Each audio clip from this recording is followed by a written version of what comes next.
Salut les gens, c'est Starpu. Aujourd'hui, je vous propose une nouvelle vidéo. On va parler encore de Cosmoflot. On va se focaliser aujourd'hui sur les profils et un petit peu une revue globale, un peu axée stratégie sur l'utilisation des différents profils Cosmoflot. Alors j'ai vu pas mal de retours, hein. Il y a eu des articles, des vidéos lors de la sortie des profils Cosmoflot il y a un an, avec la sortie de la N4.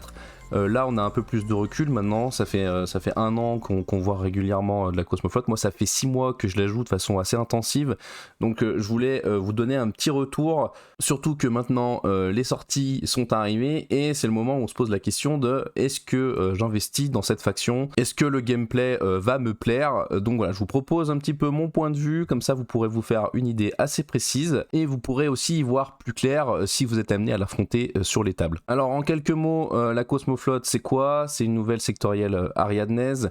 Si on doit la comparer à une sectorielle déjà existante en Ariana, on pourrait la comparer facilement aux Calédoniens. On a un gameplay qui est très axé sur l'agression, qui est très offensif, avec quelques lacunes en défense, hein, plus que sur les autres sectorielles Ariana.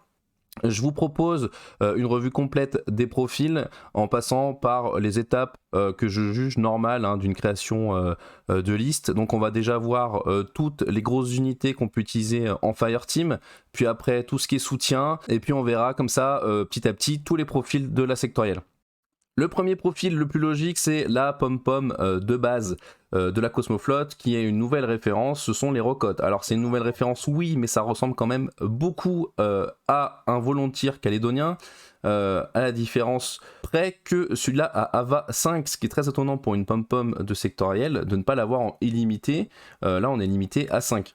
Donc les rocottes ont un profil lieutenant, paramédic, forward observer, ce qui suffit souvent à les choisir en premier choix pour une Fireteam Core.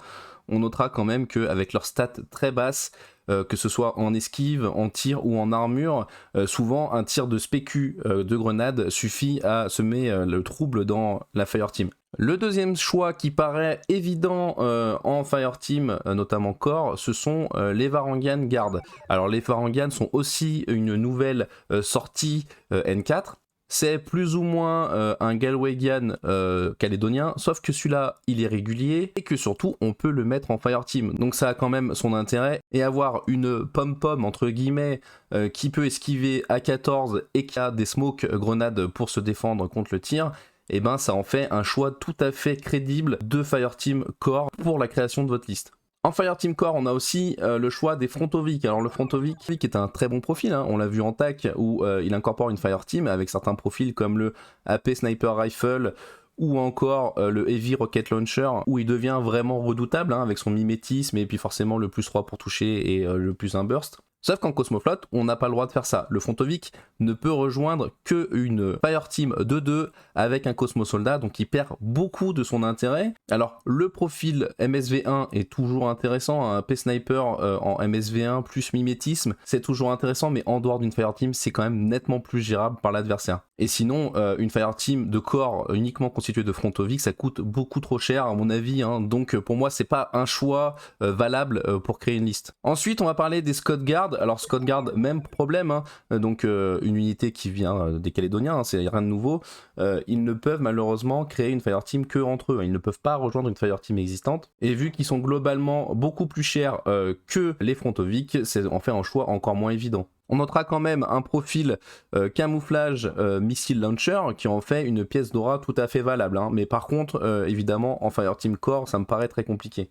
Donc ce qu'on peut retenir de cette première partie, c'est que votre liste Cosmoflot va s'articuler autour d'une Fireteam de Rocotte et ou une Fireteam de Varangian. Alors les deux sont viables. Ensuite on va faire un petit tour du côté des îlots, parce que je trouve ça intéressant, hein, ces deux nouveaux profils, parce qu'on a deux îlots en Cosmoflot, et ils sont très différents, je trouve ça intéressant d'en parler. Alors déjà, le Cosmosoldat, c'est vrai qu'il a créé un peu la hype, hein, quand on a découvert le profil lors de la sortie de la N4.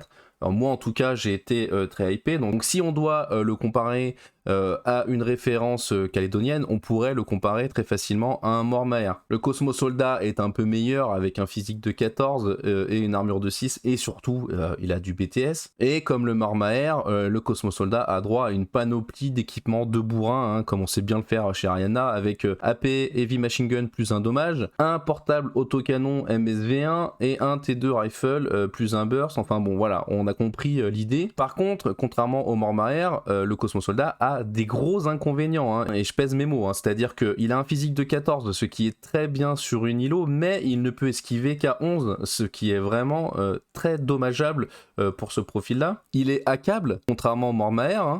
Nous, en plus, en Ariana, on n'a pas grand-chose pour empêcher l'adversaire de établir son réseau de répétiteurs sur toute la table, et surtout, on ne peut pas jouer en Fireteam, hein, contrairement au Mormaer. Donc là, ça fait quand même beaucoup d'inconvénients sur le Cosmo Soldat, qui est un profil qui coûte quand même assez cher. Donc le Cosmo Soldat, derrière ses stats très impressionnantes, est en fait assez peu intéressant et pour ma part assez peu joué. Donc je sais que le Cosmo Soldat a ses adeptes, mais en ce qui me concerne, on ne devrait pas trop le voir sur les tables. Donc pour la suite, encore une référence propre à Cosmoflot, le Volcalak. Alors ça, déjà, le concept est super cool, hein. Un Vulver en armure lourde. Il n'y a pas trop d'équivalent en calédonien, on pourrait le comparer peut-être au Grey, hein, et encore, je pense que la comparaison est assez éloignée quand même. Donc quand on voit le profil, forcément, de prime abord, ça fait un peu pâle figure à côté du Cosmo Soldat, parce qu'il n'a pas de BTS, il n'a une armure que de 4, mais on se rend vite compte que son armure de 4 est associée à un Total Immunity, donc ce qui le rend beaucoup plus tanky, hein. Donc déjà il est immunisé aux armes DA et aux armes explosives, ce qui est vraiment très très bien, et surtout il est immunisé aux armes AP, ce qui fait que son armure de 4 sera toujours une armure de 4, et si vous le mettez à couvert, il aura toujours une armure de 7. De plus, son physique de 14 est un vrai physique de 14 qui est utilisable pour dodger par exemple, ce qui le rend beaucoup plus difficile à tuer. Quand le Volcalak est entraîné dans une opposition qui ne peut pas gagner au tir, et ben on a toujours la solution d'esquiver pour toujours permettre de fixer un seuil assez élevé à notre adversaire qui souhaite nous tirer dessus. Le gros point fort aussi du Volcalak, c'est que bon, forcément il n'est pas hackable, hein, ça c'est un petit peu la norme pour les îlots chez Ariana, mais c'est qu'il est wildcard, et ça c'est vraiment très bien, hein, parce qu'on a un profil missile launcher qui va pouvoir rejoindre notre fireteam qu'on aura choisi, hein, soit de Rokot, soit de Varangian, et on va avoir une pièce d'aura tout à fait infâme, hein. On a un profil avec no wound incapacitation, on a un profil qui peut bien esquiver, et on va avoir une armure de 7 et immunité totale. Pour l'avoir joué pas mal de fois, il peut embêter l'adversaire pendant un tour entier, voire pendant la partie. Donc le Volcalak, attendez-vous à aller voir sur la table, c'est vraiment un très bon profil. En plus de ça, on a un profil Heavy Machine Gun qui est vraiment très viable, hein, donc toujours en Fireteam, je pense que ça peut être pas mal. Et on a un profil MK12 pour 40 points, bon, qui est un petit peu moins intéressant à mon sens, mais qui fait quand même un Rambo tout à fait viable. Donc Volcalak, clairement gros gagnant de cette sectorielle, attendez-vous à en voir sur la table. Donc ensuite, hein, toujours dans la logique de construction de liste, on va passer au soutien. Donc Kazakh Doctor, ok, pourquoi pas. Le problème c'est qu'on est dans une sectorielle qui va beaucoup avancer, qui est pas du tout statique, hein, donc qui va se retrouver à la traîne, ou alors il faut l'incorporer dans une Fireteam, mais il est limité au Fireteam de Rokots, et dans les Rokots on a bien sûr le paramédic qui me semble un choix un peu plus évident qu'un Kazakh Doctor. Ensuite, dans la même veine, on a le 112, hein, donc le 112, pas beaucoup d'intérêt, hein, c'est un peu comme le Kazakh Doctor. Par contre, il a son profil motorisé. Alors je sais que beaucoup de personnes sont adeptes du profil motorisé. Moi personnellement, je le joue pas, hein. Je trouve que ça fait une figurine assez encombrante, difficile à cacher, qui meurt assez facilement, surtout pour un profil qui devient intéressant, surtout en fin de partie. Mais voilà, il faut savoir qu'il existe en Cosmoflot, c'est la seule moto à laquelle on a accès en Cosmoflot. D'ailleurs, je trouve ça un petit peu dérangeant. J'avoue que je comprends pas bien pourquoi. Il n'y a pas vraiment de raison d'avoir des motos en Cosmoflot. Mais bon. Alors ensuite, dans la catégorie soutien, on a le doseur. Dans une sectorielle où on n'a pas grand chose à réparer et où on a des Diamandignos, je trouve que c'est pas très intéressant de mettre un doseur. On a quand même le profil Acrylate Cannon, hein, qui fait une pièce d'aura potentiellement pénible pour pas trop cher. Donc ensuite, dans mon processus de création de liste, je m'assure d'avoir des infiltrés. En Cosmoflot, on a un type d'infiltré, c'est les Highlander SAS. Alors si je dois vous conseiller un profil, il n'y en a qu'un à retenir, bien sûr c'est le profil Forward Observer. On a le Chain Rifle en mode oppo-suicide qui oblige l'adversaire soit à esquiver ou soit à trade sa pièce. On a le Light Shotgun pour les oppos où on veut fixer un seuil assez élevé, hein, donc avec un BS de 11 on peut potentiellement fixer un seuil jusqu'à 17. On a le Flash Pulse pour choper des grandes transversales quand l'adversaire passe le milieu de table. Et ensuite c'est un spécialiste et il a les charges creuses pour aller faire du scénario. Quand on est infiltré et camo, c'est vraiment du régal. Et puis bien sûr, hein, on est en Cosmoflot, alors on a tout le package, gros corps à corps, art martial, bonus de dodge, enfin bon voilà. Donc on voit qu'en partie, il peut servir vraiment à beaucoup de choses. Pour 21 points, ça embête l'adversaire en réactif et c'est vraiment très fort en actif. Ensuite, on peut pas parler des SAS sans parler de Uxia. Alors Uxia a fait une entrée tonitruante en N4 avec son MSV1. Hein. En N4, le MSV1 permet de voir à travers les smokes. La combinaison Boarding Shotgun, MSV1, Smoke sur une seule référence à 26 points, c'est vraiment très fort. Hein. En plus, vu qu'elle était infiltrée et camo, on pouvait assez facilement se caler à côté d'une fireteam adverse, balancer une smoke, se planter dans la smoke. La fireteam n'avait pas d'autre choix que d'esquiver, et une fois qu'il avait déclaré son esquive, on pouvait poser des gabarits de boarding shotgun dans la smoke, et comme ça, en 2-3 ordres, raser une fireteam. Alors certes, c'était très fort, c'était pour certains peut-être trop fort, et du coup, le errata de 2021 a tout cassé. Hein. Maintenant, la Fireteam peut déclarer autre chose qu'un dodge en aura. Et s'ils déclarent tous un tir, par exemple, eh ben, ils auront tous un tir, voire 2 sur Uxia, sans malus de -6, forcément, vu qu'ils sont 6ème sens potentiellement. Uxia McNeil, MSV1, est devenu beaucoup moins fort, mais ça a un petit peu remis de l'intérêt au profil spécialiste opérative. Donc moi ce que j'aime bien c'est la cacher au milieu des SAS, hein, donc avoir un truc avec des smokes en milieu de table et puis tout le petit package pour faire un petit peu le boulot, et ben c'est toujours intéressant. Surtout que le profil spécialiste opérative a des charges creuses et avec une très bonne capacité de corps à corps permet d'aller inquiéter des trucs un petit peu costauds comme du tag. Ensuite on va parler de Pavel. Alors Pavel qui est bien, hein, donc par rapport au SAS, et ben il a l'avantage d'avoir Natural Born Warrior, mais ce qui fait le gros intérêt de Pavel en Cosmoflot, c'est surtout que c'est le seul profil qui a accès à des mines. Malheureusement, il n'a pas de profil mine layer, il n'a pas infiltration mais déploiement avancé, et au final il coûte très cher, hein, et puis avoir une brutasse de corps à corps, c'est pas trop ce qui manque hein, en Cosmoflot. Donc ça fait juste une brutasse de corps à corps en plus. Alors il y a des scénarios où avoir des mines c'est vraiment un avantage, donc il reste un choix valable, mais c'est quand même globalement pas le premier choix que vont faire les joueurs sur ce créneau là. Ensuite on va se pencher un petit peu sur les pièces d'aura. Donc on a vu déjà qu'on avait le Volkalak lance-missile en Fireteam, on a vu qu'on avait le Scott Guard camo en lance-missile, et maintenant on va voir ce qu'on a un petit peu comme choix pour générer des auras en Cosmoflot. Alors la première chose qui vient à l'esprit bien entendu c'est le Kateran. Alors le Kateran est un très bon profil, hein. On a un profil camo, un T2 sniper, je pense qu'on va en voir en Cosmoflot. Moi personnellement c'est pas un auto-include pour moi, parce que j'avoue que mettre 23 points dans un truc qui va pas bouger de la partie et qui va générer seulement un ordre irrégulier, bah c'est un peu perdu, hein. C'est un petit peu gâché en Cosmoflot.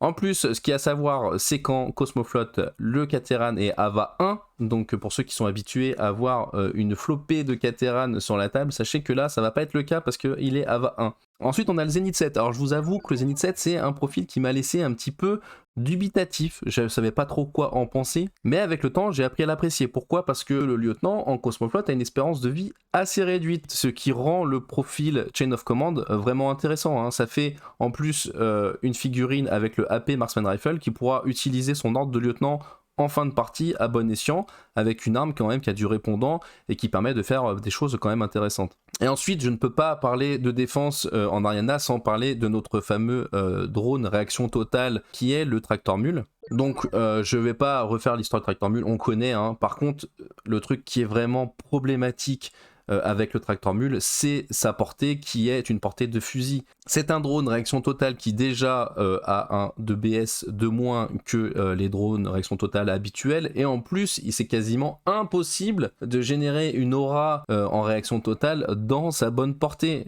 Il faut vraiment des tables très spécifiques pour arriver à obliger l'adversaire à se montrer devant le tracteur mule dans la bonne portée. Et le tracteur mule, malgré son prix qui est de prime abord assez attractif, 16 points, et ben il ne fait perdre rarement plus d'un ordre à l'adversaire.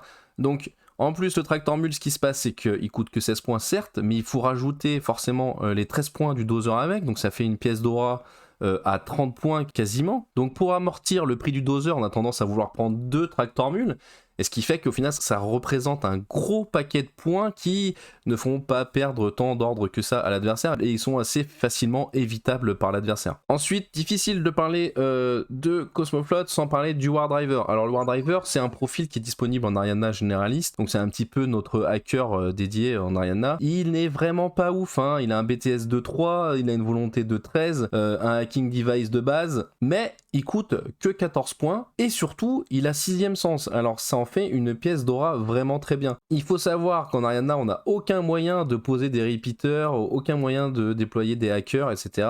Et du coup, l'adversaire fait un peu ce qu'il veut sur la table avec ses îlots, ses tags, des profils qui sont revenus un peu à la mode en N4. Donc avoir un War Driver posé sur un toit d'un bâtiment inaccessible ou dans un bâtiment, ça permet de protéger une bonne partie de la table contre les assauts au début de partie. Et en plus, en fin de partie, même s'il a servi à rien en pièce d'aura, ça fait quand même un spécialiste qui peut faire du scénario. Et ensuite, on va parler de la meilleure référence du jeu, le Warcore.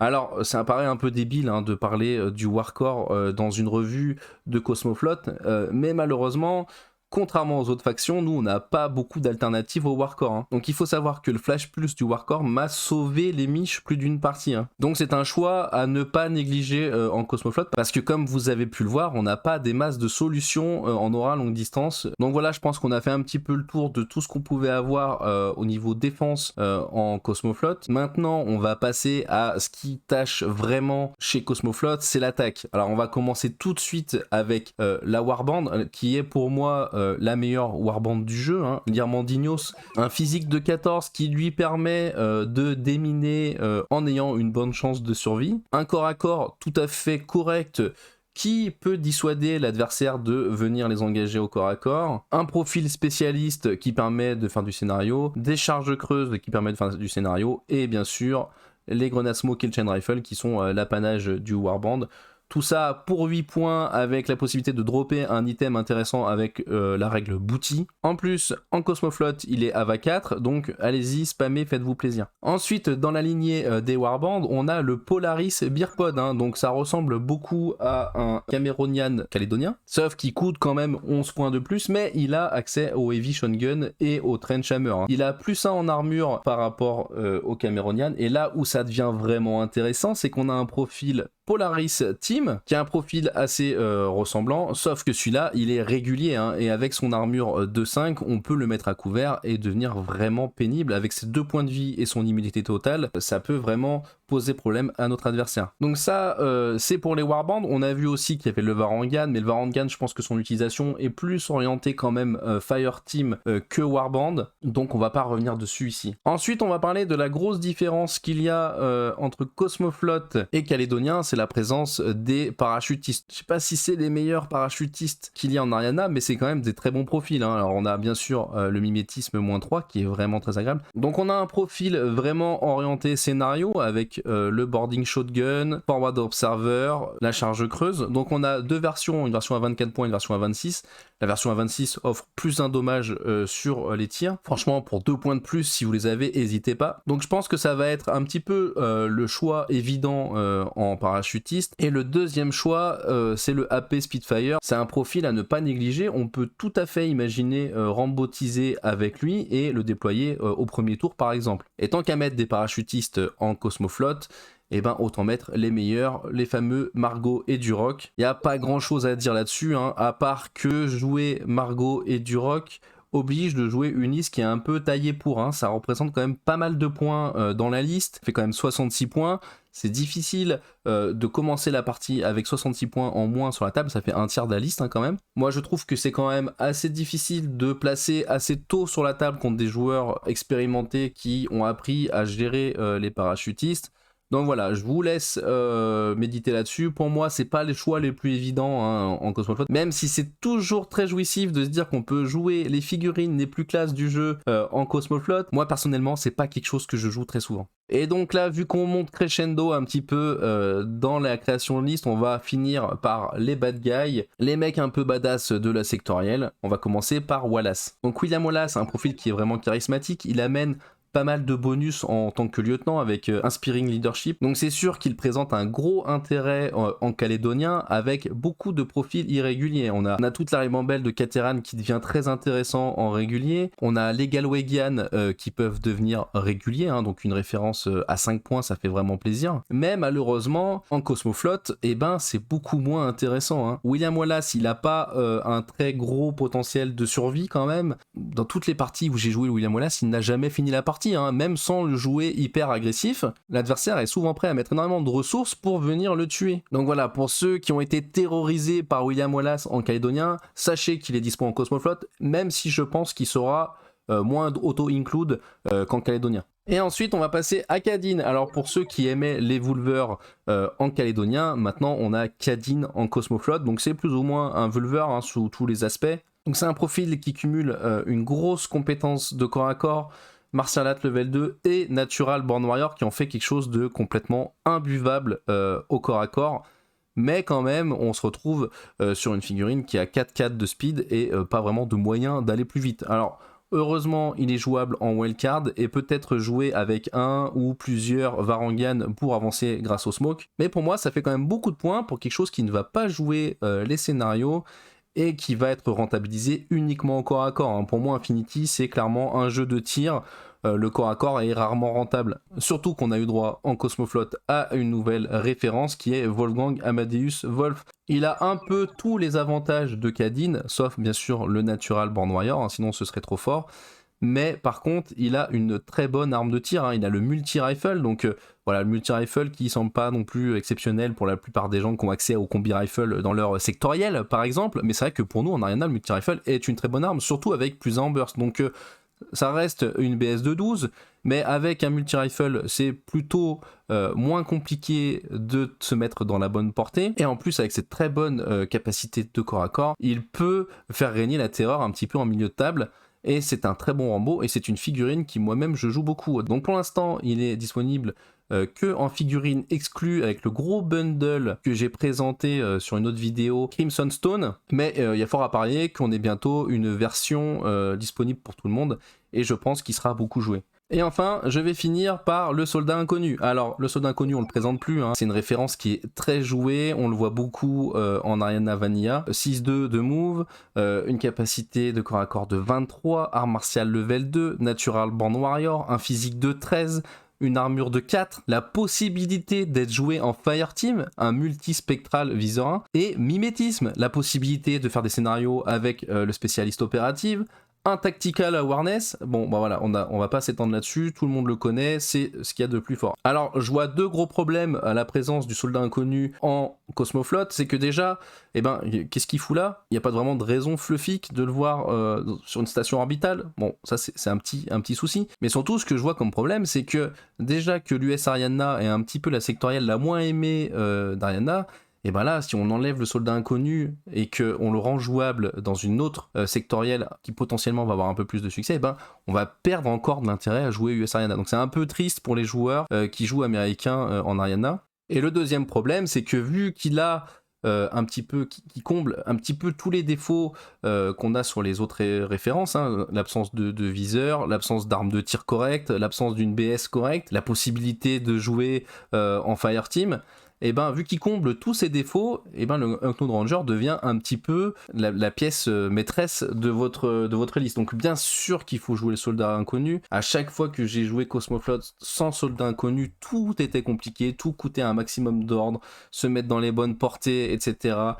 Se mettre en position de gagner ses oppositions était hyper compliqué. Le soldat inconnu est un auto-include et le problème c'est qu'il va falloir le garder en vie, hein, parce que si vous perdez votre soldat inconnu, la partie va prendre un tournant assez difficile. Donc c'est un petit peu le point fort de la sectorielle, mais aussi le point faible, parce que s'il meurt, eh ben ça devient compliqué. Donc Bien sûr, tuer soldat inconnu, c'est pas si simple, surtout que le fait de pouvoir jouer en Fireteam, on va pouvoir compenser certaines de ses lacunes avec la Fireteam, notamment avec des Varangian qui vont pouvoir lui donner plus un burst, voire même un +3 au tir, et surtout qui vont pouvoir lui donner des smokes pour se protéger de certains tirs. Donc si vous êtes un joueur qui a envie de se mettre à Cosmoflot, j'espère que vous aimez le soldat inconnu parce que vous allez le jouer, et si jamais vous êtes plutôt destiné à affronter la Cosmoflot, préparez-vous à affronter le soldat inconnu parce que vous allez le voir systématiquement. En conclusion, qu'est-ce qu'on peut dire sur cette sectorielle? Alors comme je l'ai dit en introduction, ça ressemble beaucoup au gameplay calédonien. On a énormément de profils en commun avec les Calédoniens, on a beaucoup de profils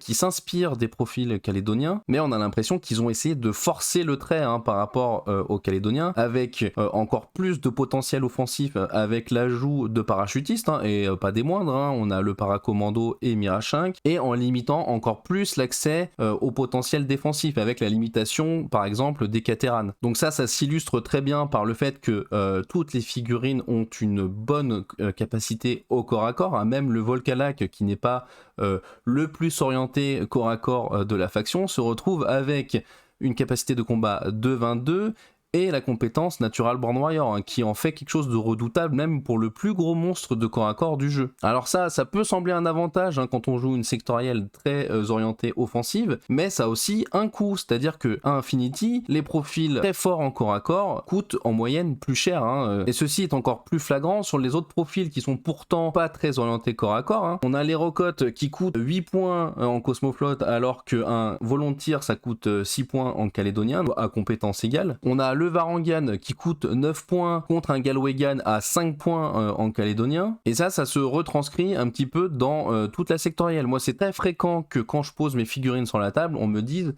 ouh là là, il manque des points, tu me caches quelque chose, est-ce qu'il n'y aurait pas un Mirage 5 en réserve? Et ben en fait non, c'est juste que les figurines coûtent en moyenne plus cher, et que on a en général moins de figurines par rapport à un équivalent dans une autre sectorielle. Donc je suppose que ça va faire rire beaucoup de joueurs des autres factions, mais globalement pour de l'Ariana, les profils sont chers. Et la deuxième chose qui me pose un peu plus de soucis quand même dans cette sectorielle, c'est que à vouloir la rendre vraiment très mauvaise, entre guillemets, en défense, on perd l'intérêt de jouer des Fireteam, et on se demande où est l'intérêt de jouer une sectorielle au final, parce que je pense que on a des solutions très viables en généraliste. De plus, cette sectorielle ne propose pas réellement d'avantage en termes de Hava, à part peut-être l'Irmandignos qui est jouable en 4 exemplaires. Et si votre délire c'est de jouer tout ce qui est plus fort dans la faction comme le soldat inconnu ou Mirage 5, vous pouvez tout à fait le faire en généraliste. Donc pour moi, le plus gros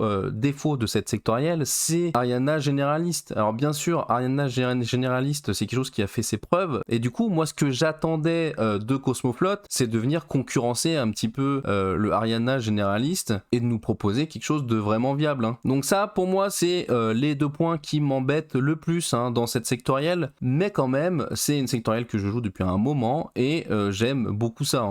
Alors on va tenter de répondre à la question qu'on s'est posée au début de cette vidéo, faut-il jouer Cosmoflot? Alors si vous êtes un débutant et que vous vous posez la question un an après la sortie, j'aurais tendance à dire non.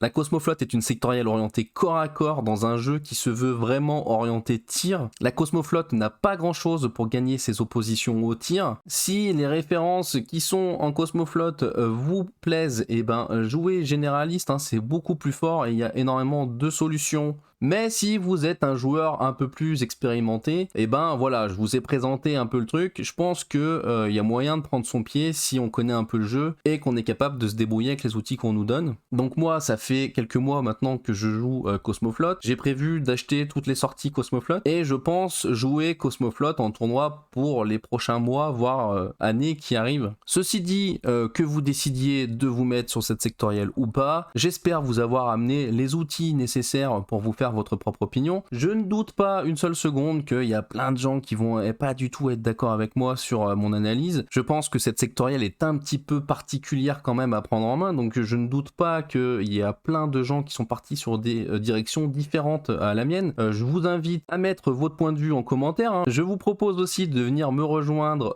sur Twitch quand je live du Infinity pour en parler. Alors moi je serais ravi d'en parler en direct avec vous. Sur ce, j'espère que cette vidéo vous a plu et je vous dis à la prochaine.